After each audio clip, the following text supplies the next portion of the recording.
అందరికీ జై గురుదేవ దత్త. ఈరోజు మన వాళ్ళందరూ ఇక్కడ గుడివాడలో మన దత్తపీఠంలో ఉన్నారనమాట. నెల్లూరు నుంచి మా లలిత అని ముద్దుగా పిలుచుకుంటాం. తర్వాత వచ్చి పేరు వచ్చి విజయ హైదరాబాద్. మా అత్యంత హార్ట్ సమతమ్మ గారు. తర్వాత హార్ట్ బీట్ తిరుపతి అమ్మది శ్రీదేవి గారు. ఇవ్వండి ఇంకా ప్రాణం రామతరసమ్మ గారు. మా అమ్మ ఆమె ఈమె ప్రాణం విజయమ్మ. తర్వాత ఇదిగోండి శారదమ్మ గారు బెంగళూరు. ఈ బాబది కరీంనగర్ అండి, మహబూబ్ నగర్ అండి. ఇదంతా పిఠాపురం కార్యక్రమానికి గుడివాడకి వచ్చి ఇక్కడి నుంచి మేము బయలుదేరి అనుకుంటున్నాం. సరదాగా మీతో అలా కాసేపు ఏదో మాట్లాడదామని మేమందరం ఒక గ్రూప్గా కూర్చొని మీ అందరి కోసం మేము అన్నాం అనమాట. సరే సమతమ్మ ఏం చెప్పు. చిన్న డౌట్ సందేహం ఉందమ్మా. చెప్పురా. మీరు యూకే వెళ్తారు కదమ్మా, అప్పుడు 6 నెలలు అక్కడే ఉండిపోతారు. అప్పుడు మా దత్తబిడ్డలు అందరికీ సత్సంగం ఎలామా? అరే అబ్బో చాలా పెద్ద సందేహం వచ్చింది. ఇప్పుడు మీడియా ఉన్నప్పుడు మనం లండన్ వెళ్తే మనకు ఈటీవీ జమినీ అవన్నీ వస్తాయి కదా. అలాగే ఎక్కడ పోయినా మీకు ముందు మీకేమో కానీ ముందు నాగబేంగా కాబట్టి ముందే ఈ జూమ్ మీటింగ్ లింక్ పంపించుకొని మా బాబు దగ్గర అక్కడ ఒకరోజు జాయిన్ అవ్వనాన్న నేను చూసి మళ్ళీ అక్కడ నేను జాయిన్ అవ్వాలి అని చెప్తే అయ్యో అని అక్కడ వాడు జాయిన్ అయ్యి మళ్ళీ మన గ్రూప్లో మన చూపించారు. మీ అందరూ చూపించారు కాబట్టి మీకు ఏం బెంగ లేదు. మీకు 3 గంటలు అయితే నాకు అక్కడ 11 గంటలు అవుతుంది. ప్రతిరోజు మన దత్త బిడ్డల కార్యక్రమంలో సత్సంగం ఉండాల్సిందే. ఎందుకంటే ఇది దత్తుడు ఆధ్యాయించిన గ్రూప్ కాబట్టి మనం అందరం రోజు చెప్పుకుంటాం. సొంతమ్మ థ్యాంక్ యూ. ఇంకా దత్తమ్మ దత్తాత్రేయ స్వామి గురించి నాకైతే తెలియదమ్మా. సిద్ధమంగళ సూత్రం గురించి వాటి గురించి విన్నానే కానీ ఎప్పుడు నేను చదివింది అయితే లేదు. మీ ద్వారా మీరు యూట్యూబ్ ఛానల్లో పెట్టున్నట్టు చూసి మీ ద్వారా ఏంటంటే మీ గ్రూప్లో సంవత్సరంగా జాయిన్ చేయడం జరిగింది. మీ గ్రూప్లో ఉండి ఈ సత్సంగాలు ఈ గురుచరిత్ర పారాయణాలు వింటున్నప్పటి నుంచి నాలో చాలా ప్రశాంతంగా ఉన్నాను. అంతకుముందు ఎప్పుడు ఏదో దిగులుగా ఏదో ఆలోచిస్తూ ఏదో పోగొట్టుకున్న దానిలాగా ఉండేదాన్ని. ఇప్పుడు కొంచెం బాగున్నాను. సిద్ధమంగళ సూత్రం గురించి మళ్ళీ దత్తాత్రేయ స్వామి గురించి అన్నీ తెలుసుకొని ఇప్పుడు మీతో పాటు చాలా జయగురుదత్తమ్మ. మన దత్తబిడ్డల దీంట్లో చేరినాక నీకు చాలా మనశ్శాంతిగా ఉంది. చాలా మనశ్శాంతిగా ఉందంటే నీ మనసు నీతోనే ఉంది. చాలా శ్రద్ధగా వింటున్నావు. చాలా అత్యంత అద్భుతం అమ్మా. దత్తభక్తి కలగడం అంటే కొన్ని లక్షల జన్మల అదృష్టం ఉంటేనే, లక్షలు కూడా కాదు సారీ కోట్ల జన్మల అదృష్టం ఉంటేనే దత్తభక్తి కలగడం అంటే మామూలు మాటలు కాదు. అది ఎప్పుడు కలుగుతుంది అని చాలాసార్లు చెప్పాను, చూసావు. మన కర్మలన్నీ నశించి పుణ్యం ఫలితం ఇవ్వని ఆరంభించడం మాత్రమే దత్తభక్తి కలుగుతుంది. కాబట్టి నీకున్న కష్టాలంతా తొలగిపోయి నీకు చాలా అత్యంత అదృష్టం వచ్చిందమ్మా. కాబట్టి నువ్వు అన్నీ వినగలుగుతున్నావు. సిద్ధమంగళ స్తోత్రాన్ని మన యొక్క నిజంగా అది ఒక దివ్య మహామంత్రాన్ని పట్టుకున్నాం. అంత అద్భుతం ఏంటండి. మీరు నృసింహస్వామి అష్టకం గురు చరిత్రలో ఆ నృసింహస్వామి అష్టకాన్ని నరహరి శర్మకి ఆయన కుష్టివ్యాధి వస్తుంది. అప్పుడు శ్రీగురు అంటే సాక్షాత్తు నృసింహ సరస్వతి శ్రీపాద వల్లభ స్వామి 2వ అవతారం ఆయన గాంధాపురంలో మీ అందరూ తెలుసు. ఆ స్వామి వారు ఆ యొక్క కుష్టివ్యాధి భక్తుడు అక్కడికి వచ్చి చాలా విలిపిస్తారనమాట. నాకు కుష్టివ్యాధి వచ్చింది, నన్ను ఎవరు చూడట్లేదు, నా మొహం కూడా అసహించుకుంటున్నాను చూస్తే అని స్వామి దగ్గర చాలా దీనంగా ఆయన ప్రార్థిస్తారనమాట. ఇంకా స్వామి చెప్తారు. అప్పుడు వీళ్ళిద్దరూ మాట్లాడుకుంటూ ఉంటేనే అక్కడ అటుగా ఒకడు మేడి పుల్లలు తీసుకొని ఇంత పుల్లలు తీసుకొని వెళ్తూ ఉంటాడు. అది 4 సంవత్సరాల క్రితమే ఆ చెట్టు ఎండిపోయి మేడైపోయి అది ఇదైంటుంది అనమాట. ఇట్లా రా అని ఆ అబ్బాయిని పిలిచి నేను ఒక పని చేస్తాను చెప్తాను చేస్తావా అని అడుగుతారు స్వామి. చెప్పండి స్వామి అంటే ఇంత చిన్న పుల్లు ఇచ్చి దీన్ని సంఘం దగ్గర నాటి ప్రతిరోజు నువ్వు భక్తి శ్రద్ధలతో పూజించు, అది ఎప్పుడైతే చిగురిస్తుందో అప్పుడే నీ వ్యాధి నయమవుతుంది అని చెప్పారనమాట స్వామి. అది ఎండిపోలే మామూలుగా సామాన్యంగా చెప్పండి, ఎండిపోయిన పూలు ఎక్కడన్నా చిగురిస్తుందా? అరే ఇది అంతా వీళ్ళు వచ్చి కొంతమంది శిష్యులు వచ్చి స్వామితో అంటారు, ప్లస్ అలాగే అంటారు స్వామి నీకు బాగు చేసేది లేదు కాబట్టి నీకు స్వామి అని చెప్పారు, లేదంటే స్వామి మహత్యం గొప్పది కదా కాబట్టి స్వామి ఒక మాటతో చెప్తే ఆ యొక్క అంటే నీ రోగం తగ్గిపోతుంది, నీకు ఆ రోగం తగ్గేది లేదు కాబట్టి నీకు స్వామి అలా చెప్పారు అని చెప్తారు. సరే అయితే అయినా సరే గురుభక్తి ఎంత గొప్పదంటే చాలా గొప్పది. నాకు అవన్నీ తెలియదు, గురువు చెప్పారు, నేను దాన్ని పాటిస్తాను అని చెప్పి ఆ యొక్క మేడిపులను తీసుకెళ్ళి సంగములు అక్కడ నాటి ప్రతిరోజు దానికి అభిషేకం చేస్తూ ఎండుపులకు అభిషేకం చేయడం ఏంటి గురు కృప అనమాట. అయితే ఆ 2 చేతులు అంటే బిందెలతో నీళ్ళు తీసుకొచ్చి అక్కడ అభిషేకం చేసి అక్కడ ఉన్న ఆ దేవీ దేవతలను కూడా పూజించి అలా చేస్తూ ఉంటాడు. ఇంకా గురు చేతులు చాలా అత్యంత అద్భుతం అనమాట. అది మీకు అందరికి మళ్ళీ పెద్ద వీడియో అయిపోతుంది మనకి. కాబట్టి ఆ యొక్క నరహరి శర్మ కుష్టి వ్యాధిని బాగు చేశారనమాట నృసింహ సరస్వతి. అప్పుడు ఆయన అనర్గళంగా ఆ స్వామి అంటే ఆయన చేసే అనుగ్రహాన్ని చేసి అప్పుడు వెళ్ళిన హిందూ కోటి తేజకరణ సింధు భక్త అక్షరం నందనాత్రి సూను దత్త మిందిరాక్షశ్రీగురు గంధమాల అక్షతాది బృందదేవ వందితం వందయామి నారసింహ సరస్వతీశ పాఠిమని ఆ స్తోత్రంతో అప్పుడు అంటే స్వామికి అది కృతజ్ఞతగా ఆ యొక్క నరహరి శర్మ స్వామి మీద పడారు. మన మీద కూడా మనుషుల మీద అభిమానం ఉండి కూడా మన కోసం పడతారు కదా, అలాగే భగవంతుడి మీద అంటే కుష్టి వ్యాధి సైతం పోగొట్టారు కదా. ఎందుకంటే అవంతా చేశారు. స్వామి అక్కడికి వచ్చారు రంగమానికి. తర్వాత అక్కడ వచ్చి ఆ కమలాలను నీరు తీసుకొని ఇట్లా చెలిగిరిచ్చారు. అందరూ చూస్తుండగానే ఆ యొక్క చెట్టు పెద్ద మేడి చెట్టు అయింది, ఎండి పుల్ల. అప్పుడు అది ఆ చెట్టు మేడి చెట్టు అవ్వడం, ఈ యొక్క కుష్టివ్యాధి తగ్గడం 2 ఒకేసారి జరిగింది. అప్పుడు ఆయన అప్రయత్నంగా పలికిన పలుకులే నృసింహస్వామి అర్చకనుడు. కాబట్టి ఎవరికైనా అనారోగ్యంగా ఉన్నవాళ్ళు ఎవరైనా సరే ఈ యొక్క స్తోత్రాన్ని కానీ పఠిస్తే అత్యంత అద్భుతం ఉన్నాను. నిజంగా రోజు ఒక్కసారైనా సరే చాలా మంచిగా మీదే ఊరు చెప్పండి. మాది తిరుపతి అండి. నేను ఇదే ఫస్ట్ టైం రావడం. ఈ దత్తస్వామి ఎలా పూజించుకోవాలా, ఎలా ఆరాధించుకోవాలా, ఎలా చేయాలా నాకేం తెలియదు. దాని గురించి ఎందుకు అడిగానంటే అండి, ఈ పేరు మీ అందరూ వింటారని అడిగాను. నాకు తెలుసు కదా, అంటే నిన్ననే నాకు పరిచయం ఈ తల్లి. ఈవిడ తిరుపతి అండి. తిరుపతి అంటే మీ అందరికి తెలుసు, అసలు బాలాజీ వెంకటేశ్వర స్వామి తప్ప ఇంకొక దేవుడు కూడా లేదండి. అంటే వాళ్ళ నిజం కలియుగ దైవం వెంకటేశ్వర స్వామి. చాలా ఆమె మాట్లాడితే 1008 సహస్రనామాల విష్ణు సహస్రనామాల మొత్తం అనర్గళంగా ఎప్పుడు మనలో అంటే మనసులో మనన చేసుకుంటూ ఉండిందంట అతను. అంత భక్తురాలు. ఇంకా దత్తుడు, ఈ బాబా, ఈ అవధూతులు, ఈ మహాత్ములు నిజంగా వినలేదు. అయితే ఆ లలిత వాళ్ళ అక్క అనమాట ఈవిడ బలవంతంగా తీసుకొచ్చింది అనమాట ఇవన్నీ. ఇంక ఇక్కడికి వచ్చిన తర్వాత అంటే ఇక్కడ అద్భుతమైన ఇవన్నీ చూసి, స్తోత్రాలు ఇవన్నీ చూసి నేను కూడా నేర్చుకోవాలి, నాకు కూడా దత్తభక్తి కలగాలి అని చెప్పేసి చాలా అదృష్టంగా వచ్చిందాక భజన పెడితే తన్మయత్వంగా అలా మనసంతా శరీరంతో పులకించిపోయేలాగా తను ఆనందపడిందండి. కాబట్టి దత్తభక్తి ఎలా కలుగుతుందంటారు? ఎలా పూజించుకోవాలి? ఇప్పుడు వెంకటేశ్వర స్వామిని సాక్షాత్తు నువ్వు ఎలా పూజిస్తున్నావు, దత్తుని నువ్వు అలాగే పూజించుకోవాలి. సిద్ధమంగళ సూత్రాన్ని ఉంది కదా, దాంతో పూజించుకో. నీకు అది ఏమి రాలా, దత్తాయన నమ, ఓం దత్తాయ నమ, ఓం శ్రీ గురు దత్త, జయ గురు దత్త, ఏమి రాలా మనకు. శ్రీ గురు దత్త, జయ గురు దత్త, శ్రీ గురు దత్త, జయ గురు దత్త అంతే. అలాగే మెల్లమెల్లగా ఎలా అష్టోత్తరం చేస్తున్నావు, అలాగే దీనికి కూడా అష్టోత్తరం ఉంది, గురి చేతిలో ఉంటుంది. ఆ అష్టోత్తరం నీకు ఇస్తాను. అది ప్రతిరోజు చక్కగా ఓం దత్తాయ నమ, ఓం గురు దత్తాయ నమ, ఓం దేవదత్తాయ నమ, ఓం బ్రహ్మ దత్తాయ నమ, ఓం విష్ణు దత్తాయ నమ, అలా 108 నామాలు ఉంటాయి. దాంతో పూజించుకో. సో అంటే సరైన పూజ ఇప్పుడు సరైన గురువు దగ్గర చేర్చబడుతుంది అన్నమాట. కాబట్టి నువ్వేం చేసావు అంటే పూజ స్వామికి భగవంతుడు చేసావు, ఇప్పుడు ఆ పూజ గురువు దగ్గరికి మళ్ళీందనమాట. కాబట్టి అంతా అత్యంత అద్భుతం. ఎందుకంటే ఆయన మామూలు ఆయన కాదు, కలియుగ స్వామి అంటే వెంకటేశ్వర మామూలు ఆయన, కానీ ఆయన భగవంతుడు. ఇక దత్తాత్రేయుడు కూడా భగవంతుడే, కానీ భగవంతుడు ప్లస్ గురు స్వరూపం అన్నమాట. కాబట్టి అందుకని చాలా అత్యంత అద్భుతం. చెప్పాను కదా, ఆ పేరు పలకాలన్నా కూడా మనం పలకలేమన్నమాట. కాబట్టి నీకు కర్మలన్నీ ధ్వంసమనే ఆ యొక్క పూజ సరైన పూజా విధానం చేశావు. ఆ పూజా విధానంతో ఈ రోజు నువ్వు ఇంత దూరం పిఠాపురం రాగలిగావు తల్లి. ఇంకమ్మా అమ్మ శారద గారు బెంగళూరు అండి. వీళ్ళంతా దత్తబిడ్డలో రోజు ఆన్లైన్ క్లాస్ వింటారండి వీళ్ళందరూ. కాబట్టి వీళ్ళందరూ ఈరోజు సరదాగా వచ్చారు. దీన్ని కూడా రాజేశ్వరి మా యూట్యూబ్ ఛానల్ చూసి తను వచ్చి ఇక్కడ నా దగ్గరికి రావడం జరిగింది. చెప్పమ్మా.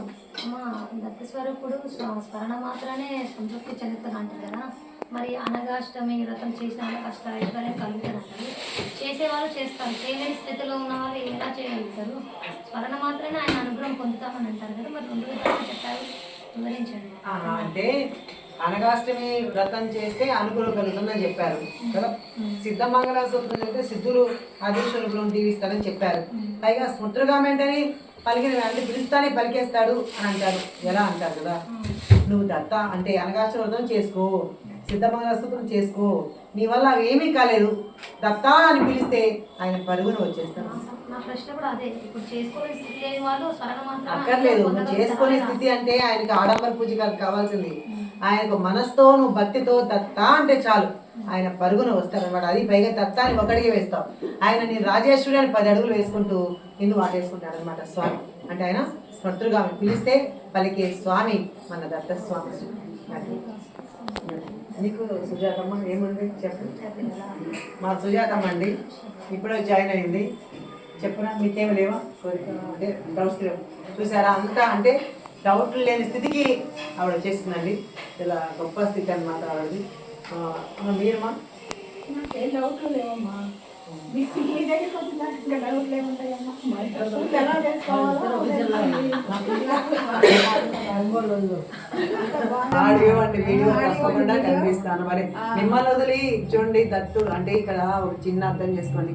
మనం భగవంతుణ్ణి ఎలా లేకుంటే మనం ఒక రోజు పూజ లేకుండా ఎలా విలువలేకపోతామో భగవంతుడు అలాగే ఉంటాడనమాట. అలాగే సత్సంగాలు చెప్పే నాకు మీరందరూ వినకుంటే కూడా నాకు అంతే బాధ, నేను మిస్ అయిపోతాను కదా. కాబట్టి బాధ ఫస్ట్ కరోనా అప్పుడు దీనికి ఒక మంచి మీకు అడిగారు కాబట్టి చెప్తున్నానమ్మా. ప్రతిరోజు నా సత్సంగాలకి వెళ్ళేదాన్ని, ప్రతిరోజు ఇట్లా క్లాసులు కాదు, ఇలా యూట్యూబ్లో కాదు, డైరెక్ట్గా వెళ్ళిపోయేదాన్ని. ఏ ఊరు ప్రతిరోజు సిద్ధమంగళ స్తోత్రం అండ్ హోమం ఇవన్నీ ఉండేది. అయితే కరోనాలు మరి ఎక్కడికి పోకూడదు కదా, పోలేదంటే బెంగ వచ్చేసి డిప్రెషన్కి వెళ్ళిపోయానమ్మా. ఇంకా మంచం ఎందుకు మంచం పడుకుంటే దేనికి రోజు అలవాటు అయిపోయింది కదా. ఇది నేనేమంటారు మహామాయ ప్లస్ ఏంటంటే ఇది కూడా మత్తు. ఆ మత్తు నుంచి ఏం చేయాలి, ఆ మత్తుని మీ అందరికి అందించాలా, ఏం చేయాలా అని రోజు భయంకరంగా ఏడుస్తూ పడుతున్నా. ఇప్పుడు మా వారు నాకు ఎందుకు ఏడుస్తావు, ఏమక్కర్లా, నువ్వు ఫేస్బుక్లో లైవ్ పెట్టు, చక్కగా రోజు అందరూ చూస్తారని ఆయన రోజు చక్కగా ఫేస్బుక్ లైవ్ అంటే భక్తి అనేది ఎంత మత్తు అర్థమవుతుంది కదా. కాబట్టి మీరు నా కోసం ఎలా అడుగుతున్నారు, నేను కూడా మీకోసం అలాగే బాధపడతానమ్మా. కాబట్టి ప్రతిరోజు మన సత్సంగం ఇలాగే కంటిన్యూ అవుతుందండి. మేము 3 గంటల నుంచి 4 గంటల వరకు అదే మొత్తులోనే ఉంటున్నాం. మీరు నిద్రపోతున్నారు అంటున్నారుగా, మేము నిద్రపోతున్నా భక్తి మధ్యలోనే. మిమ్మల్ని ఒక్కళ్ళు కాదు నిద్రపోవాలంటే, ఎందుకంటే వీళ్ళకు దత్తబిడ్డలోనండి 3 నుంచి 4 వరకు ఆన్లైన్ సత్సంగం చెప్తాను.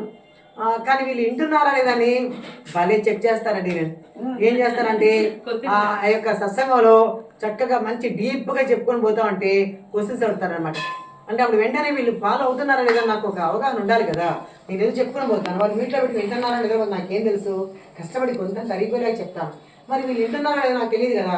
అందుకని మీ అందరి మధ్యలో నుంచి అప్పుడప్పుడు నేర్తాను. అంటే అదే ఇప్పుడు అమ్మ అడిగారు కదా మీరు యూకే వెళ్తే ఎలా అని, ఆ గంట సేపు ఉంటున్నంతసేపు మాకు చాలా హ్యాపీగా ఉంటుంది. కాబట్టి ఆ టైం ఎట్లా చేసుకోవాలి అలా అనుకున్నాము. ఇంకా ఆమె పూజ ఎలా చేసుకోవాలని అడిగారు, అది ఆన్సర్ వచ్చేసింది. ఇంకా అందుకోసం నాకైతే ఏం డౌట్ లేవమ్మా. మీ సత్సంగం వల్ల మేము చాలా మంచి మార్గంలో పోతున్నాము. మీ ద్వారా ఇప్పుడు పిఠాపురం వెళ్ళి అక్కడ చేసుకునే అవకాశం కలిగింది మాకు. ఈ సత్సంగాలు వినడం వల్ల సత్సంగంలో చాలా తరించవచ్చు. ఇంకా దేంట్లోనే లేదు మనకి. సత్సంగంలో అత్యంత అద్భుతంగా మనం తరించవచ్చు అనమాట. చాలా విధం, ఎందుకంటే మనలో ఎన్నో మార్పులు చేర్పులు ఎన్నో వస్తాయి. ఇంకా అది కూడా విని రాకుంటే ఎవరు ఏం చేయలేరనమాట ఇంకా.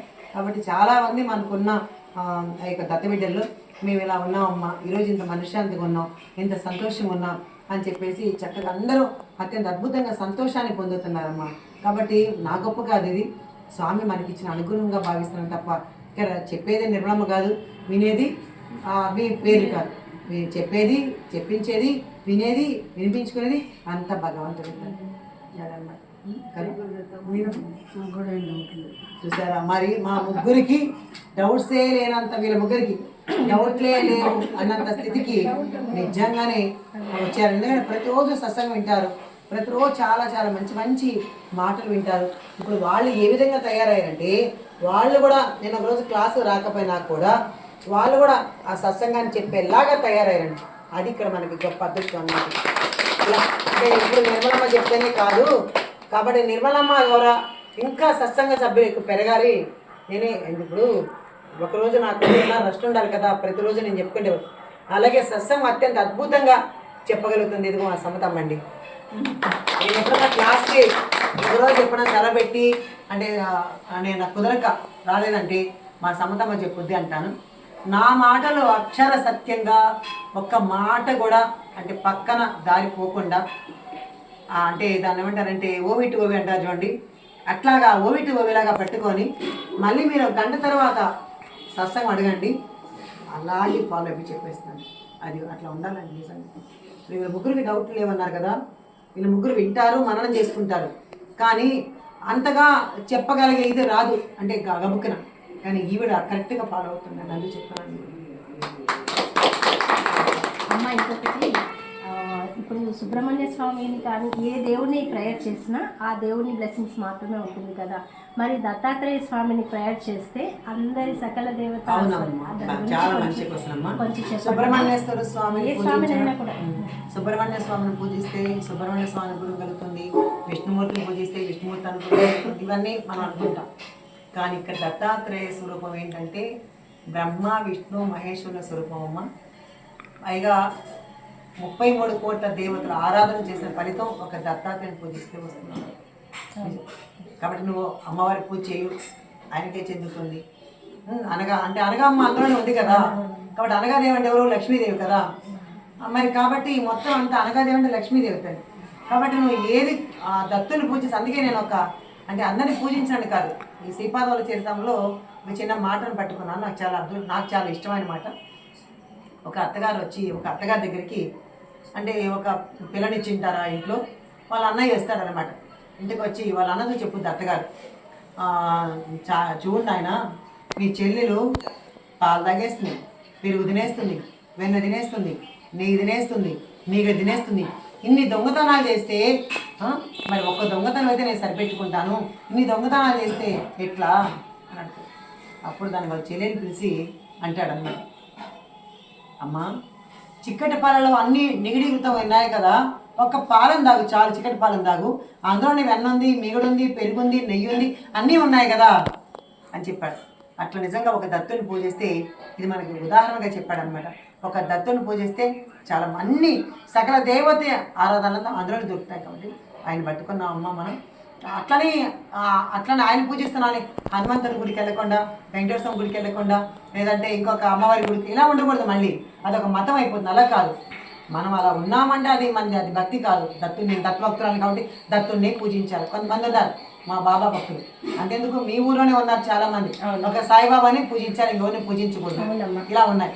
అలా కాదు, సాయిబాబా నీకు ఇష్టం వెళ్తాం, అక్కడ మిగతా దేవతల గుడికి వెళ్తాం, ఆ మిగతా గుడికి వెళ్తే సాయిబాబా నీకు ఇష్టం కాబట్టి అక్కడ నువ్వు ఆ దేవుని దర్శించుకో. దత్తుడు నాకు ఇష్టం, అలాగని అన్ని దత్తక్షేత్రాలతో సహా అన్ని అమ్మవారి గుడి కూడా దర్శించుకుంటానే, కానీ నా దత్తుడిని అక్కడ చూసుకుంటా, నా బాబాని దత్తుళ్ళు చూసుకుంటా. అప్పుడు మనకు ఎటువంటి చీకు చింత ఉంటామా. కాబట్టి అన్ని క్షేత్రాలకు వెళ్ళాలి, అందరిని దర్శించుకోవాలి, అందరి మహాత్ములు దర్శించుకోవాలి. ఇలా అట్లాగే నేను దత్తభక్తురాలు కాబట్టి అట్లా ఉండాలి కదా. ప్రతి జీవిలోనూ, ప్రతి ఒక్క మనిషిలోనూ, ప్రతి ఒక్క ఆత్మలోనూ భగవంతుని దర్శించుకుంటే అంతా ఆనందం అవుతాను. అదొకటి నేర్చుకుంటే చాలన్నమాట. అంతేగాని ఒకరిని చూస్తే ఇష్టం, నాకు ఈమె ఇష్టం, నాకు ఈమె ఇష్టం, ఆమె ఇష్టం, అలా ఉండకూడదు. అందరిలో నాకు అది చాలా బాధ వేస్తుంది అనమాట. చాలామందికి నిర్మలమ్మకు వాళ్ళే ఇష్టం, నిర్మలమ్మ సమతమ్మ పేరు చెప్పొద్ది, నిర్మలమ్మ ఈమె పేరు చెప్పొద్ది, ఇలా మాట్లాడుకుంటూ ఉంటారు కొంతమంది. నా చెవుకు వస్తే ఒక్కోసారి నిర్మలమ్మకో లేదా ఈమెకో ఎవరికి లేదమ్మా, అందరూ ఒకటే అందరికీ. ఇప్పుడు భగవంతుడికి నేనంటే ఇష్టం, నువ్వంటే ఇష్టం ఉందా? లేదమ్మా. అవునా? సమానం ఆయనకి. మనం ఆ తత్వంలో ఉన్నప్పుడు మన సాయి అంటే కదా, దత్త అంటే కాదు, దాని వలన మనకి ఏమీ రాదు. కానీ దత్తుడి లక్షణాలని, ఆయన యొక్క గుణాలను మనం గుర్తించుకుంటే అంత అద్భుతం అన్నమాట. అలాగే బాబా గుణగణాలు, కుక్కను కొడితే నచ్చితివి, నీపై దెబ్బలు చూపితివి. ఆయన ఏ చిన్న జీవిని హింసించాడా? మరి మనం రోజు నామం చెప్పుకుంటున్నాం, అలాగే పారాయణ చేసుకుంటున్నాం, సత్సంగం వింటున్నాం, అయినా సరే మనం విమర్శలు పోవట్లేదు, మనం ఎవరిని బాధ పెట్టే తప్పట్లేదు. మరి ఎలా జరుగుతుంది? కాబట్టి మన భగవంతుడు మన దగ్గర అవ్వాలంటే మనం అవన్నీ తీసి పక్కన పెట్టేది చాలా ప్రేమతత్వంతో ఉండాలి. నాకు తెలిసింది ప్రేమతత్వం తప్ప ఇంకా నేను దేన్ని తీసుకోదలుచుకోలేదు నాన్న. ఈర్ష, అసూయ, ద్వేషం ఇవన్నీ మనిషిని దహించి వేస్తాయి. చెదులు చూడు, ఒక చోట కొడితే మొత్తం అంతా ఇదే ఎలా చెదులు తినేస్తుందో, మనలోని ఈర్ష అసూయ కూడా చెదులు వంటిది. కాబట్టి దాన్ని గాన అదేమవుతుంది, మొత్తం అంతా తినేస్తుంది. అట్లా మనం అది పెట్టుకుంటే ఎవరు నాశనం అయ్యేదంటే మనమే అన్నమాట. కాబట్టి ఎప్పుడు నవ్వుతూ ఉండాలా, ఎప్పుడు సంతోషంగా ఉండాలా, అందరిని ప్రేమించాలా, అంతా అద్భుతం ఉంటుంది. అమ్మా మీరు చెప్పిన మాట ఎంతో నచ్చిన ఇష్టమైనవి. బాయిజామ్మ గారికి బాబా వారు క్షేమం కావాలా సంక్షేమం కావాలా అంటే క్షేమంలో అయితే తన కుటుంబమే కదా ఉంటుందని తను సంక్షేమం కావాలన్నారు కదా, అది బాగా నచ్చొద్దమ్మా మీరు చెప్పే మాటలో. సంక్షేమంలో అన్నీ ఉంటాయి కదా. చాలా అద్భుతం, నిజమే. నా సత్సంగం రోజు వింటున్నారు కానీ ఏం నచ్చినాయి నిజంగా అడగడం మర్చిపోయినా నిజంగానే. చాలా అవును, నిజమే. పాయింట్ అమ్మా. చాలా చాలా ఉన్నాయి. ఇంకేం నచ్చింది? అదే ఆనాటి మహిళల గురించి కూడా చెప్పారు మీరు. అలా ఎంతో ఉత్తమ మహిళలు కదమ్మా వాళ్ళు. ఆనాటి అంకిత భక్తులు. మళ్ళీ మహిళల పైన ఒక బాయిజామ్మ గురించి మనం తీసుకుంటే ఆవిడ ఆ ఊరికి వచ్చిన మీరు చెప్పినవేనమ్మా. మళ్ళీ మీ దగ్గర డౌట్ తీర్చుకుంటున్నాం. ఆ షిరిడీకి వచ్చిన కోడలుగా వచ్చారు ఆవిడ, కోటీశ్వరాలుగా. ఆయన ఒక దీక్ష పెట్టుకొని బాబా వారి కోసం ఆవిడ రోజు అడవులకు వెళ్ళి భిక్ష ప్రసాదం తీసుకెళ్ళి పెట్టి, స్వామి తిన్న తర్వాతే నేను తింటాను సాయి అని 3ంటికి వచ్చి తిరిగి అప్పుడు ఆవిడ భిక్ష చేసేవాళ్ళు కదమ్మా. చాలా గొప్ప కదమ్మా భగవంతుడి సేవ. అట్లా చేయాలమ్మా. అంత ముందంతా మాకు తెలియదమ్మా. ఇలాగా మీ సత్సంగం జాయిన్ అయినాక ఈ 3 years నుంచి ఎన్నో కొత్త విషయాలు తెలుసుకున్నామమ్మా. అప్పుడు ఏదో చదువుకుంటా రూఢీగా వెళ్ళిపోయే వాళ్ళమే కానీ ఇన్ని పాయింట్లు లోతులు తెలియదమ్మా. చాలా విషయాలు చెప్పారమ్మా మీరు. అది చెప్పడం కాదురా, చెప్పేస్తారు ఎవరైనా. దాన్ని అందరూ ఆచరణలో పెడుతున్నారంటే నిజంగా. మళ్ళీ లక్ష్మీబాయి షిండే గారి గురించి కూడా చెప్పారమ్మా మీరు. 9 నాణ్యాలు బాబా వారు ఇచ్చారని. ఆ 9 నాణ్యాలు ఇచ్చి ఒకరోజు లక్ష్మి కాళ్ళు ఒత్తు అని బాబా వారు అడగడం, ఆవిడ కాళ్ళు ఒత్తుతుంటే మా వారికి అన్నం పెట్టాలా, నేను ఇంటికి వెళ్ళాలి స్వామి. లేదు కూర్చో లక్ష్మి వదులే అని. సాయంత్రం అయిపోద్ది. ఇంటికి వెళ్ళి తను ఇంటికి వెళ్ళి తిరిగి పోయేసరికి రండి అన్నం భోజనం పెడతాను అని ఆవిడ పిలవడం. ఏంటి నువ్వు మధ్యాహ్నమే కదా నాకు భోజనం పెట్టావు, ఇప్పుడు ఎందుకు మళ్ళా నువ్వు అంటే, లేదు నేను ఎప్పుడు వచ్చాను, నేను బాబా వారి దగ్గర కదా ఉన్నాను అనడం. ఆవిడకి బాబా స్వామే పోయేసి లక్ష్మీబాయి షిండే భర్తకి భోజనం అదృష్టం కదమ్మా. అది కూడా ఆ సంఘటన కూడా చాలా హద్దుకుందమ్మా. ఇక్కడ భగవంతుడు సేవ చేస్తుంది ఆవిడ. కాబట్టి భగవంతుడు వెళ్ళి తన ఇంట్లో పని చేసుకొచ్చాడు అనమాట. కాబట్టి దీన్ని నేనేం చెప్తాను, ఎప్పుడు మీకు మాట చెప్తుంటా. ఏం చెప్తాను చెప్పు. మనం స్వామి పనులు చేస్తే స్వామి మన పనులు చేస్తాడు అని చెప్తుంటారు కదా. కాబట్టి భగవంతుడి పనులు ఎప్పుడైతే మనం చేస్తామో భగవంతుడే మన ఇంట్లో వెళ్ళి పని చేస్తాడు. దానికి ఎగ్జాంపుల్స్ ఎన్నో ఉన్నాయి కదా. ఎందుకంటే సాయిలీలమ్మ తెలుసు కదా, ఆవిడికి బాగాలేకుంటే ఆవిడికి 11 ఏళ్ళ బాలుడిగా వెళ్ళి స్వామి బాబానే వెళ్ళి సేవ చేశాడు. మరి ఆనాడు నేను చూడలేదు, సాయిలీలమ్మ తెలియదు, నాకు తెలియదు. ఈరోజు నాకు ఒంటరిగా నేను బతుకుతున్నాను అని బాబాని అడిగితే బాబా నిజంగా దిలీప్ను ఆ సేవకు నియమించారు. మీకు తెలుసు కదా. ఇది ఎవరు నియమించారు? ఆ పిల్లడికి జీతం ఇస్తే జీతంగా పనివాడు అనుకోవచ్చు, కానీ సేవ చేసుకునే వాళ్ళని అంటే ఏమనాలి, భగవంతుడు అబ్బాయి నిరూపణ మనకి. ఇంకోటి కూడా అమ్మా మీరు చెప్పిన దాంట్లో ఇంకా నచ్చిన పాయింట్, చంద్రాబాయి బోల్కర్ గారి కూడా చెప్పారమ్మా మీరు. ఆవిడ తన 28వ ఏట షిరిడీ వచ్చారని చెప్పారు. తనకు సంతానం కలగలేదు, 53 వరకు అని చెప్పారు. పిల్లలు లేరని. తర్వాత తన కోసం కాకుండా ఎదుటి మనిషి కోసం, సాత్య కోసం సాత్య 3 భార్యలు వచ్చిన పిల్లలు లేరు అని మీరు చెప్పిన పాయింట్ కూడా బాగా ఉంటుందమ్మా. అది దానికి ఏం తీసుకోవాలంటే మనం మన కోసం మనం నాకు అవసరం అనుకో, భగవంతుడు నాకు అది ఇచ్చే ఇది ఇచ్చే, ఇలా కాదు. ఈ పక్కన ఈవిడ అవసరాన్ని చూడు స్వామి, ఆవిడకి ఇదిగో అంత కష్టంలో ఉంది, ఆవిడ కష్టం తీర్చు అంటే భగవంతుడు నా కష్టం తీరుస్తాడు. అలా అడగాలన్నమాట భగవంతుడు. అందుకే ఆవిడ అడిగింది, గొప్పతనం మాది. ఆవిడ అడిగింది నాకు పిల్లలు లేరు బాబా, నాకు ఇవ్వు బాబా అని అడగలేదు. బాబా సాత్య నీకు అంత సేవ చేస్తాడు కదా, అతని పిల్లలు లేరు కదా అని అడిగింది. పిచ్చి మావా, నీకు పిల్లలు లేని విషయం అడగలేదు, కానీ పక్కన వాళ్ళ కోసం అడిగావి అని భగవంతుడు మనకు అప్పుడు అత్యంత అద్భుతమైన అనుగ్రహాన్ని ప్రసాదిస్తాడు. అది మనం అలా కూడా మనం నేర్చుకోవాలి. భగవంతుని ప్రార్థించాలని అది కూడా నేర్చుకోవాలి. ఇప్పుడు మన స్వార్థం కోసం కాదు, పక్కన వాళ్ళ గురించి కూడా చేయాలన్నమాట. అంత సైక్లోన్లో కూడా మీ సత్సంగం కోసం వచ్చామమ్మా నెల్లూరులో. ఈ పాయింట్లన్నీ మీకు అసలు పోవాలని తెలియదమ్మా. అలానే సాయంత్రం వరకు ఇదంతా కూడానండి మాకు భగవంతుడు ఇచ్చిన ప్రసాదం దొరికిన వీళ్ళందరూ మాకు ఏజ్లో ఏమన్నా ఒక 5-6 ఏళ్ళ డిఫరెన్స్ ఉంటే ఉందేమో నాకు తెలియదు. కానీ నేను వీళ్ళందరికీ అమ్మనయ్యాను, వీళ్ళందరూ నాకు బిడ్డలు అయ్యారండి. నిజంగా నేను చాలా ఎన్నో జన్మలు పుణ్యం చేసుకున్నాను. కాబట్టి మరి తల్లి కంటేనే ఒక బిడ్డ, 2 బిడ్డలు, 10 మంది బిడ్డలు కనగలరు. ఈరోజు మరి కొన్ని వందలాది మంది బిడ్డలతో అమ్మ అని పిలిపించుకున్న నా జన్మ నిజంగా ధన్యమండి.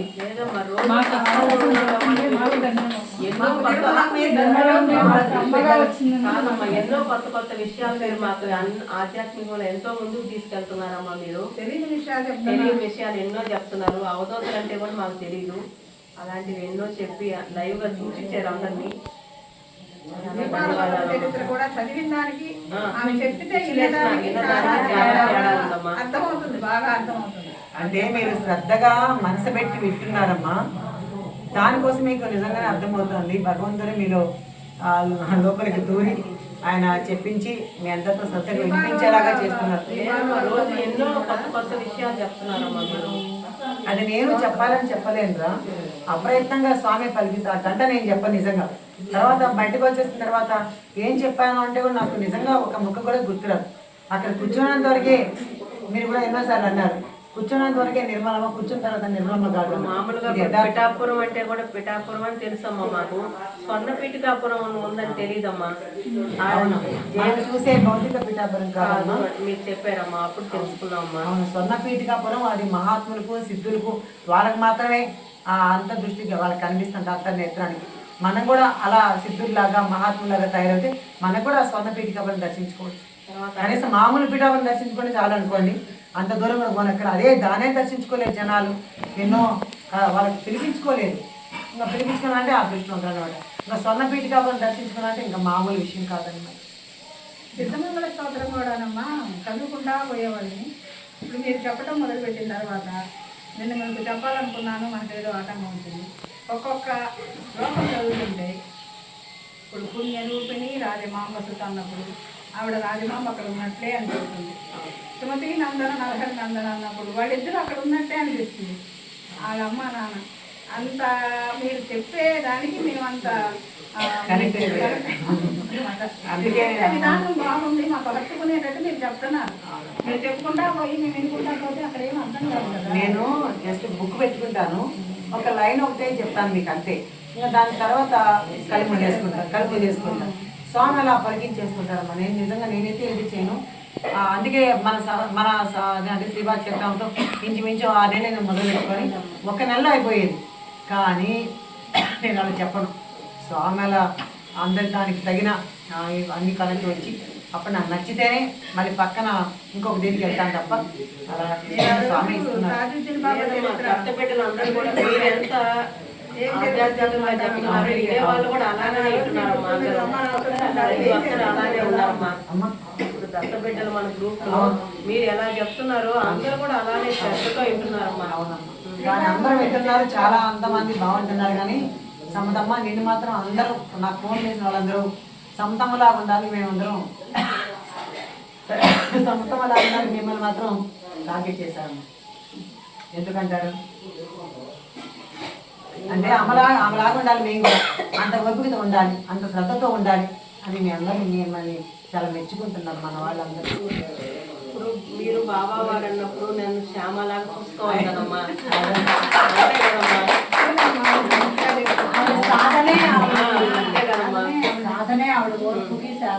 నిజమండి.